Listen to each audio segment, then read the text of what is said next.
L'Assemblée va maintenant écouter une déclaration du Premier ministre par intérim de la République du Mali, son Excellence Abdoulaye Maïga. Je prie le protocole d'escorter son Excellence. J'ai le plaisir de souhaiter la bienvenue au Premier ministre par intérim de la République du Mali, son Excellence Abdoulaye Maïga. Je l'invite à s'exprimer devant l'Assemblée.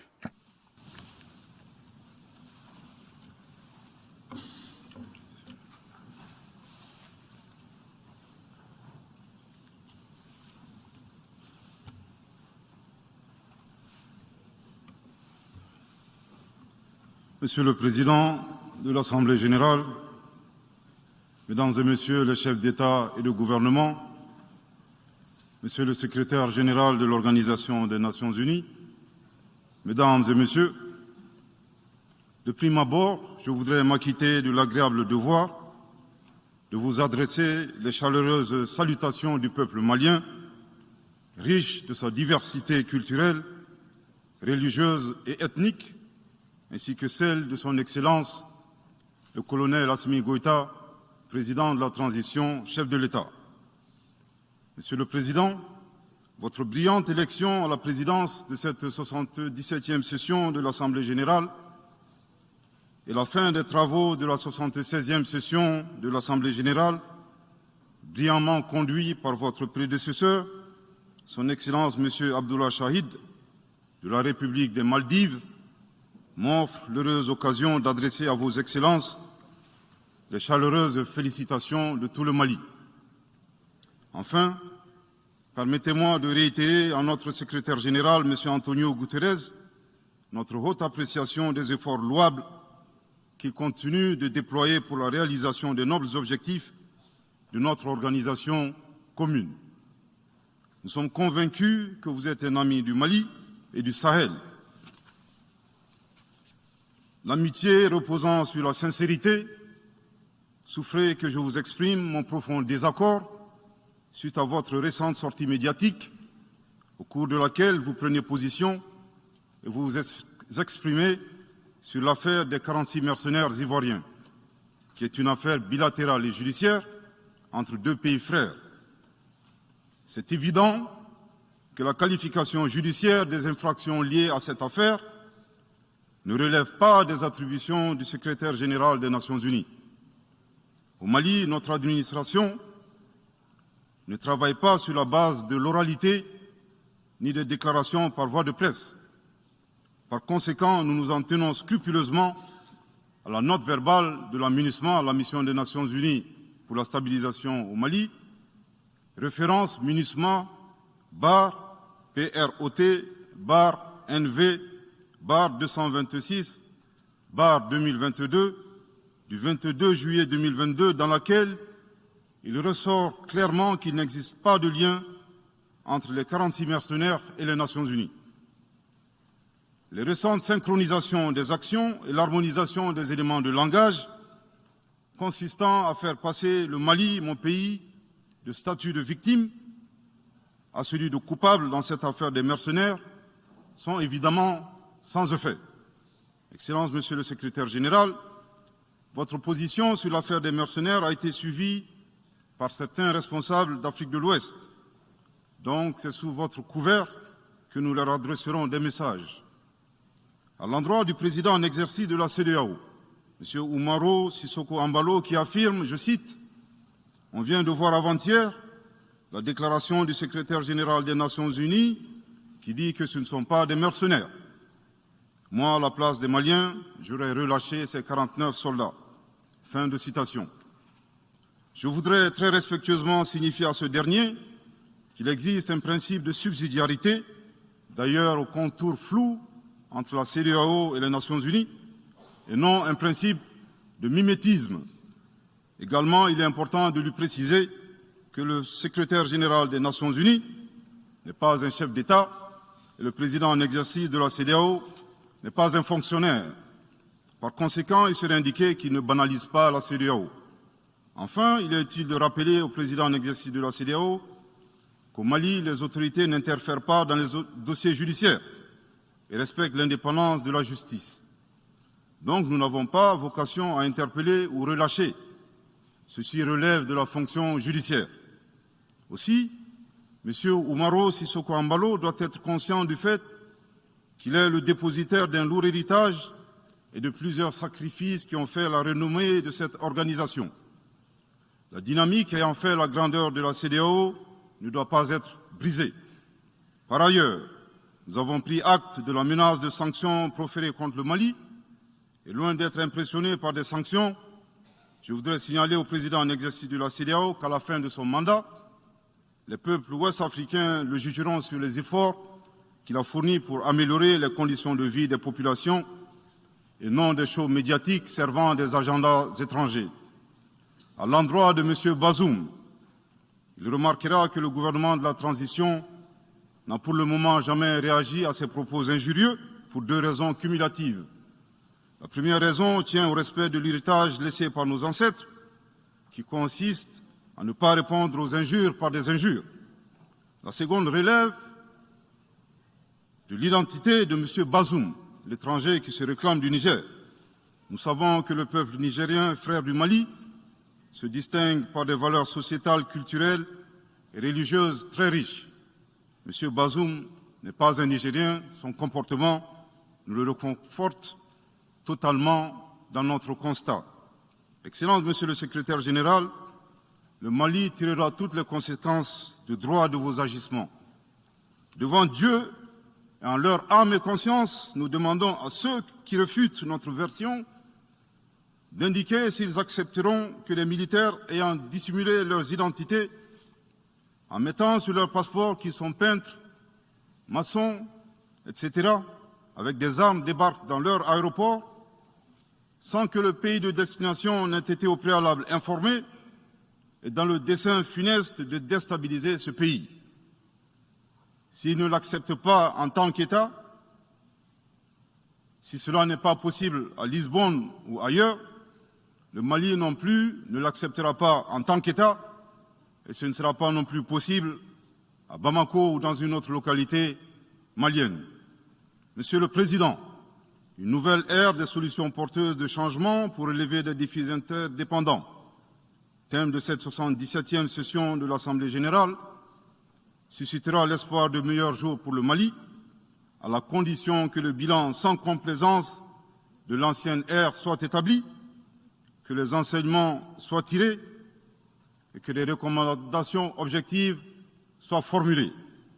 Une fois cet état franchi, je ne doute pas qu'à travers notre action collective, nous réussirons à pacifier les multiples foyers de tension dans le monde, mais aussi à promouvoir un développement harmonieux et lutter efficacement contre les pandémies, la dégradation de l'environnement et le réchauffement climatique, les inégalités et les politiques de domination et de prédation des ressources. Depuis le mois d'août 2020, le Mali, mon pays, se trouve dans un processus de transition qui prendra fin le 26 mars 2024 par le transfert de pouvoir aux autorités élues. D'ici à cette échéance et conformément aux recommandations des Assises nationales de la refondation, les autorités de la transition se sont engagées dans 2 chronogrammes convenus avec la CEDEAO à faire des réformes politiques et institutionnelles avant d'organiser des élections dont l'objectif ultime est de refonder l'État malien, afin qu'il réponde aux aspirations profondes et légitimes de notre peuple à la paix, à la sécurité, à la bonne gouvernance, au développement et à la stabilité institutionnelle durable au Mali. Dans cette perspective, je suis heureux de souligner que certaines avancées majeures ont déjà été réalisées, notamment la promulgation de la loi électorale, qui comprend entre autres la création de l'autorité indépendante de gestion des élections, dont l'installation est à un stade avancé, ainsi que la mise en place d'une commission composée d'éminentes personnalités de toutes les composantes de la société malienne, chargée de la rédaction de la nouvelle Constitution. Monsieur le Président, sur un autre plan, peu de gens savent que le Mali est le seul pays au monde dans lequel se superposent et se déroulent simultanément 4 types d'insécurité: le terrorisme, les conflits communautaires manipulés par les terroristes et leurs sponsors étatiques étrangers, la criminalité transnationale organisée et les actions violentes d'individus isolés. Parallèlement à ce processus de retour à l'ordre constitutionnel, le Mali continue de mener une lutte sans merci contre les acteurs de l'insécurité, en particulier les groupes extrémistes qui sont responsables de toutes sortes d'abus contre nos paisibles populations. En ce qui concerne le Mali, je suis heureux et fier de vous annoncer que les groupes terroristes ont été sérieusement affaiblis et la peur a même changé de camp.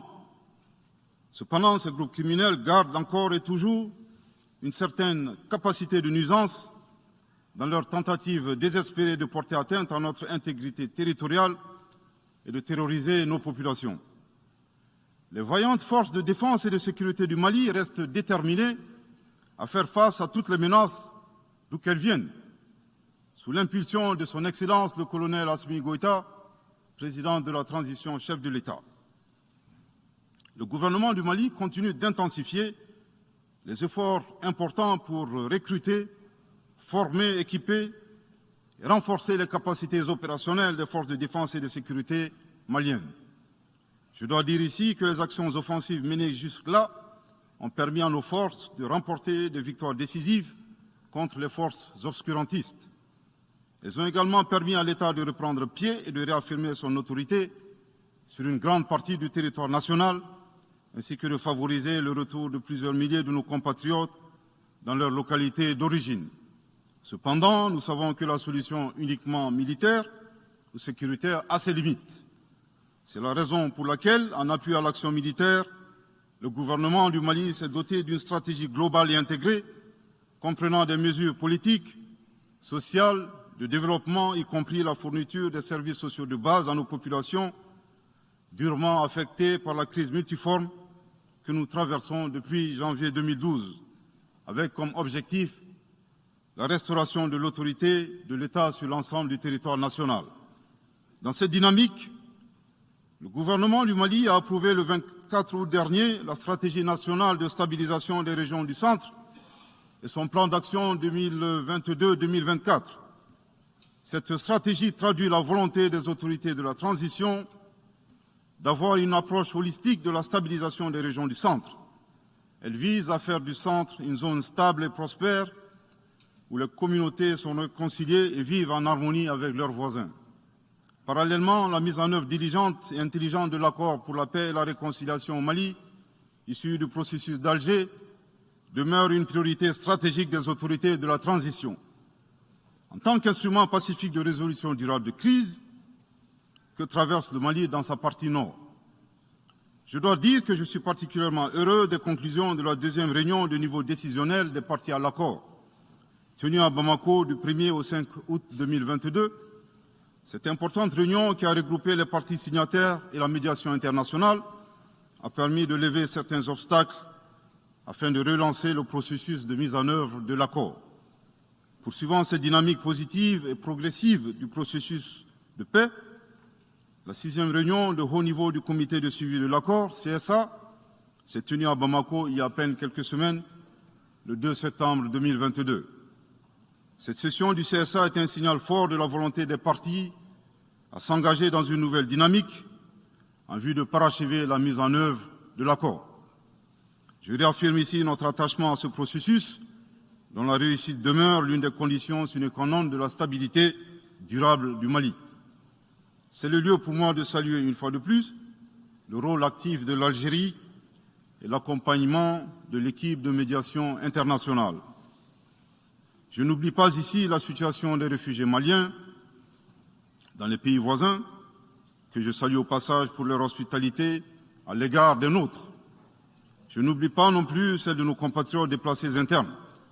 Je veux les rassurer que le gouvernement du Mali reste très attentif à leur situation précaire et que tous nos efforts visent à créer les conditions propices à leur retour dans la sécurité et la dignité en vue de leur participation effective à la vie de la nation. Monsieur le Président, dans sa difficile quête pour la paix, la stabilité et le développement durable, le peuple malien reste reconnaissant des efforts et des sacrifices consentis par la MINUSMA, de sa création en juillet 2013 à nos jours, visant à aider le Mali à restaurer son autorité sur l'ensemble de son territoire. C'est pourquoi je tiens à rendre hommage au nom du peuple et du gouvernement malien à la mémoire de toutes les victimes maliennes comme étrangères, civiles comme militaires, tombées sur le champ d'honneur au Mali. Cela dit, il nous faut reconnaître que près de 10 ans après son établissement, les objectifs pour lesquels l'aménagement a été déployé au Mali ne sont pas atteints, et ce, en dépit des nombreuses résolutions du Conseil de sécurité.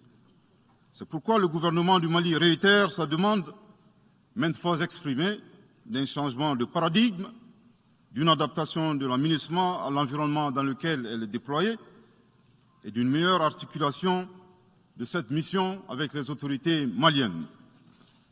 Dans cette perspective, il est extrêmement important pour l'aménagement de rester une force d'appui au Mali dans sa quête de stabilité. Le gouvernement du Mali dénonce les influences extérieures négatives et les tentatives d'instrumentalisation de certaines entités légalement présentes au Mali pour servir des agendas cachés, y compris à travers l'exploitation de la question des droits de l'homme aux fins de déstabilisation. Monsieur le Président, le monde se souviendra qu'après avoir été abandonné en plein vol le 10 juin 2021 par la France, qui a unilatéralement décidé de retirer la force Barkhane du Mali, mon pays a été ensuite poignardé dans le dos par les autorités françaises. La précision est d'autant plus utile que nous refusons tout amalgame avec le peuple français que nous respectons.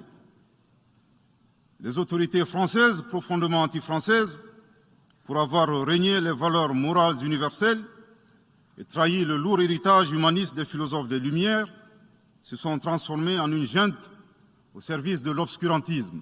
Je répète, les autorités françaises, profondément anti-françaises, pour avoir régné les valeurs morales universelles et trahi le lourd héritage humaniste des philosophes des Lumières, se sont transformées en une junte au service de l'obscurantisme. Je répète pour une dernière fois. Les autorités françaises, profondément anti-françaises, pour avoir régné les valeurs morales universelles et trahi le lourd héritage des philosophes des Lumières, se sont transformés en une junte au service de l'obscurantisme. Obscurantisme de la junte française nostalgique de pratiques néocoloniales, condescendantes, paternalistes et revanchardes, qui a commandité et prémédité des sanctions inédites, illégales, illégitimes et inhumaines de la CEDEAO et de l'UEMOA contre le Mali et mon pays. Après plus de 10 ans d'insécurité et en fait des milliers de morts, autant de réfugiés et de déplacés internes, n'est-ce pas un sacrilège de mettre une population malienne victime de l'insécurité dans un pays enclavé sous embargo pendant 7 mois, en procédant à la fermeture des frontières et la saisie des comptes financiers du Mali. Grâce à sa résilience et à la solidarité de pays amis et des peuples africains, le peuple malien a tenu et a déjoué les pronostics de ses adversaires. Obscurantisme de la junte française qui s'est rendue coupable d'instrumentalisation des différences ethniques, en oubliant si vite sa responsabilité dans le génocide contre les Tutsis au Rwanda, coupable également de tenter désespérément de diviser les Maliens, enfants d'une même famille. Enfin, obscurantisme de la junte française qui a violé l'espace aérien malien en y faisant voler des vecteurs aériens tels que des drones, des hélicoptères militaires et des avions de chasse plus d'une 50aine de fois, en apportant des renseignements, des armes et munitions aux groupes terroristes. Afin de se donner une bonne conscience, la junte française accuse le Mali de n'avoir pas été reconnaissant en se gargarisant de la mort regrettable de 59 soldats français au Mali lors de diverses opérations de lutte contre le terrorisme.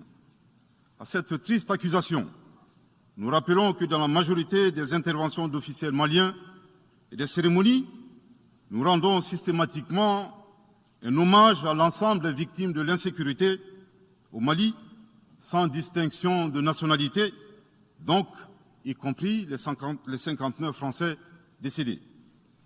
Aussi, nous les invitons à ne pas s'arrêter à si bon chemin et de remonter le temps. en passant par leur intervention en Libye, décriée par toute l'Afrique, sans oublier la participation forcée des milliers d'Africains à la Première et la Seconde Guerre mondiale, sans oublier la traite négrière qui explique le sort économique de beaucoup de pays. Combien d'Africains sont-ils morts pour la France et le monde libre dans lequel nous vivons? Monsieur le Président, eu égard à la gravité des faits commis par la junte française, le Mali, dans sa lettre en date du 15 août 2022, a demandé la tenue d'une réunion d'urgence du Conseil de sécurité des Nations Unies. Cette réunion a pour objet de permettre au Mali de présenter les éléments de preuve en sa possession, démontrant que l'armée française a agressé en de maintes reprises mon pays, en violant de manière répétitive et fréquente l'espace aérien malien, sans autorisation des autorités maliennes, et parfois en falsifiant des documents de vol. Plus grave, Monsieur le Président, le Mali sera en mesure de prouver que la junte française a fourni des renseignements et des armes à des groupes terroristes. Le gouvernement du Mali s'interroge sur les raisons qui poussent cet État membre du Conseil de sécurité, de surcroît assurant la présidence de cet organe, à faire obstacle au débat en vue de la manifestation de la vérité. Le monde doit être édifié sur les faits graves qui se sont déroulés au Mali et qui sont à la base de l'aggravation de l'insécurité et de la déstabilisation du Mali et du Sahel. Par la saisine du Conseil de sécurité, le gouvernement du Mali entend mettre cet important organe chargé à titre principal du maintien de la paix et de la sécurité internationale face à ses responsabilités et dénoncer les agissements de la junte française contre mon pays. Ces actes hostiles sont incompatibles avec la Charte des Nations Unies et son statut de membre permanent. Il y va de la crédibilité de notre mécanisme commun, de l'efficacité de la lutte contre le terrorisme, mais surtout, il y va de l'intégrité de l'Organisation des Nations Unies, qui repose entre autres sur le respect des engagements internationaux, de la légalité internationale et de la Charte des Nations Unies. Monsieur le Président, il semble opportun pour le Mali de demander votre implication personnelle auprès du Conseil de sécurité des Nations Unies afin que notre demande aboutisse pour que cesse la duplicité et la guerre par procuration imposée à mon pays. Monsieur le Président, dans la lutte contre le terrorisme et l'extrémisme violent, le gouvernement du Mali est fortement interpellé sur la question des droits de l'homme. Je tiens à souligner que les droits de l'homme constituent avant tout des valeurs qu'incarne chaque Malien. Aussi, le gouvernement du Mali reste déterminé à les respecter et à les faire respecter, conformément à sa politique de tolérance zéro contre l'impunité. Et cela par fidélité à nos valeurs ancestrales inscrites dans la charte de Kouroukanfouga, proclamée en 1236 par l'empereur du Mali, Soundiata Keïta. Le Mali, berceau de grandes civilisations, héritier de grands empires, terre de brassage, d'hospitalité et de tolérance, fait de la promotion et de la défense des droits de l'homme une priorité nationale. C'est pourquoi je réaffirme avec force que les opérations militaires des forces de défense et de sécurité du Mali sont conduites dans le strict respect des droits de l'homme et du droit international humanitaire. Cependant, comme je viens de le souligner, le gouvernement du Mali s'oppose avec véhémence à l'instrumentalisation de la question des droits de l'homme à des fins politiques, de positionnement, voire de chantage ou d'intimidation. De même, nous regrettons la sélectivité observée entre les droits des populations dont des villages entiers sont massacrés et rasés, qui ne suscitent presque pas d'indignation particulière, et la manipulation communicationnelle faisant passer des terroristes neutralisés sur le champ de bataille pour des civils innocents. Monsieur le Président, pour terminer, je dirais que le peuple malien a décidé de prendre son destin en main. Il soutient pleinement le gouvernement dans la refondation du Mali, ainsi que le retour à un ordre constitutionnel apaisé et sécurisé en mars 2024, à l'issue d'élections libres, transparentes et crédibles. La réalisation de ces vastes chantiers exige du gouvernement de poursuivre et d'intensifier les efforts en vue de l'amélioration continue de la situation sécuritaire dans le pays et de la protection des personnes et de leurs biens. À cet égard, je me réjouis de la tenue à Lomé, le 6 septembre dernier, de la 3e réunion du groupe de suivi et de soutien à la transition.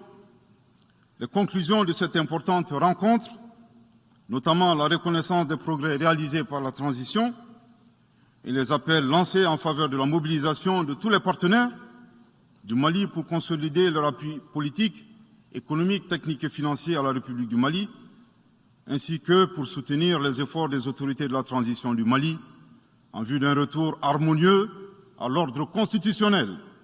Je voudrais rappeler que la transition au Mali résulte de plusieurs années de dysfonctionnement de notre jeune démocratie qui a engrangé quelques résultats positifs.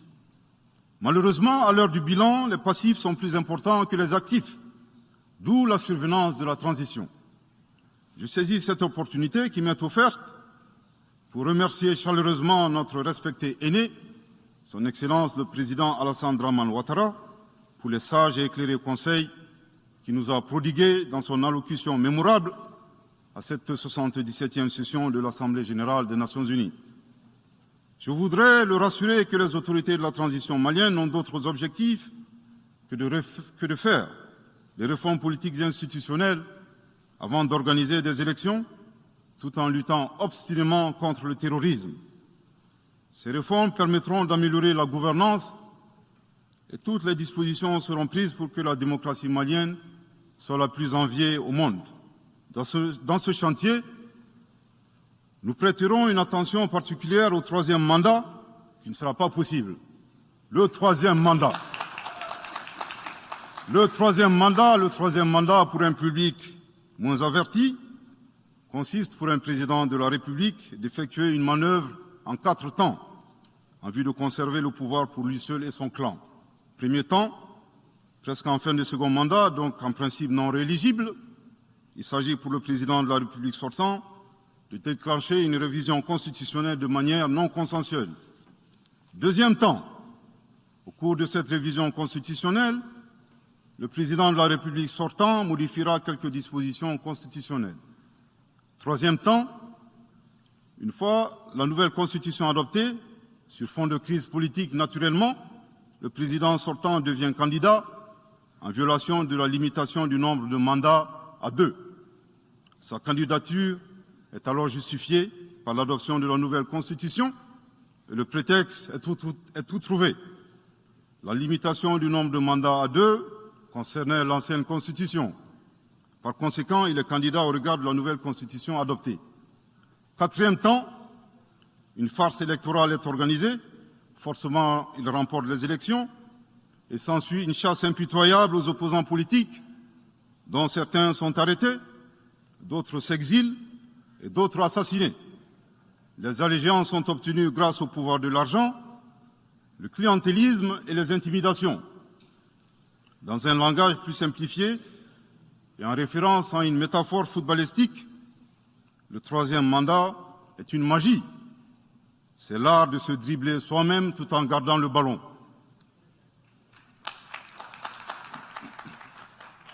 Excellence, Monsieur le Président Ouattara, vos conseils nous rappellent la triste histoire du chameau qui se moque de la bosse du dromadaire. Malgré les efforts tangibles de la transition malienne, dans la mise en œuvre des chronogrammes des réformes politiques et institutionnelles et celui des élections, salués par la communauté internationale, Madame la ministre des Affaires étrangères de la junte française, à qui le Mali n'a pourtant rien demandé, a estimé qu'il n'y avait pas eu de progrès, oubliant que nul ne peut aimer le Mali plus que les Maliens eux-mêmes. Sa position singulière et son adversité ne nous surprennent guère. Victor Hugo, dans Claude Gueux, a classé le genre humain en 2 catégories, en indiquant, je cite, qu'il y a des hommes qui sont fers et des hommes qui sont aimants. Fin de citation. Madame le ministre, dont il s'agit malheureusement, n'est ni fer, ni aimant, elle est hideusement sui generis. Devant l'incertitude et les situations étrangères, le peuple malien adopte une attitude prudente. C'est ce que l'écrivain et le sage Amadou Hampâté-Bâ met en relief en conseillant dans l'étrange destin de Wangrin que, je cite, « Si observer est une qualité, savoir se taire préserve de la calamité. » Fin de citation. Madame le ministre de la Junte française, le Mali vous conseille de vous contenter d'observer sa situation. C'est l'occasion pour moi de saluer les relations de coopération exemplaires et fructueuses entre le Mali et la Russie, tout en réaffirmant que le Mali reste ouvert à tous les partenaires qui souhaitent l'aider à relever les défis multiples qui l'assaillent, dans le respect strict de sa souveraineté, de son unité et de la dignité du peuple malien. Le Mali rappelle que, conformément à la vision du colonel Assimi Goïta, président de la transition chef de l'État, 3 principes guident l'action publique nationale. Premier principe, le respect de la souveraineté du Mali. Deuxième principe, le respect des choix stratégiques et de partenaires opérés par le Mali. Troisième principe, la prise en compte des intérêts vitaux du peuple malien dans les décisions prises. En application de ces principes, le Mali reste disposé à poursuivre et à renforcer ses relations de bon voisinage avec l'ensemble des pays qui l'entourent. De même, le Mali, fidèle à son engagement panafricain, continuera à œuvrer au sein des organisations sous-régionales et régionales pour la réalisation de l'intégration africaine. Également, l'atteinte des objectifs de la transition requiert l'accompagnement de l'ensemble des partenaires du Mali, y compris les Nations unies. J'en appelle donc aux amis du Mali à rester mobilisés aux côtés du gouvernement en vue de l'aider à relever ensemble ces défis importants. Pour la grande majorité des États du monde, convaincus par le respect mutuel et le partenariat gagnant-gagnant, je leur garantis que les portes du Mali leur sont grandement ouvertes et les Maliens les accueilleront les bras ouverts. Pour la minorité qui serait tentée de ne pas respecter ces principes, nous leur promettons qu'ils feront face à des millions de Assimi Goïta, soucieux de défendre leur honneur, leur dignité et leurs intérêts vitaux. Je terminerai en donnant 2 conseils aux nostalgiques de la domination. Ayez le sens de l'empathie en traitant les autres comme vous voudrez être traités ou en ne faisant pas aux autres ce que vous ne voudrez pas qu'on vous fasse. Le second conseil, revoyez vos copies, revoyez vos modèles, revoyez vos logiciels pour intégrer le changement de mentalité et l'évolution du monde dans vos grilles de lecture et d'analyse. Sortez du passé colonial et entendez la colère, la frustration, le rejet qui remonte des villes et campagnes africaines, des populations africaines, et comprenez que ce mouvement est inexorable. Grâce au principe de la multiplication fractale, vos intimidations et vos actions subversives n'ont fait que grossir le rang des Africains soucieux de préserver leur dignité. S'il n'était qu'une centaine aux indépendances, aujourd'hui nous sommes des millions, et demain, tant que les paradigmes inégalitaires demeureront, nous serons des milliards. Le Mali et son peuple ne seront pas des spectateurs face aux assauts et l'adversité. Pour chaque mot employé de travers, nous réagirons par réciprocité. Pour chaque balle tirée contre nous, nous réagirons par réciprocité. C'est à ce prix qu'une nouvelle ère sera une réalité avec des solutions porteuses de changement pour relever des défis interdépendants, avec des États interdépendants et en valorisant l'homme sans distinction aucune, notamment de race, de couleur, de sexe, de langue, de religion, d'opinion politique ou de toute autre opinion, d'origine nationale ou sociale, de propriété, de naissance ou de toute autre situation telle que stipulée à l'article 2 de la Déclaration universelle des droits de l'homme. Que Dieu bénisse le Mali et préserve les Maliens des forces obscurantistes et destructrices du monde. Que Dieu bénisse l'Afrique et préserve les Africains des forces obscurantistes et destructrices du monde. Que Dieu bénisse le monde et préserve l'humanité entière des forces obscurantistes et destructrices du monde. Je vous remercie de votre très aimable attention.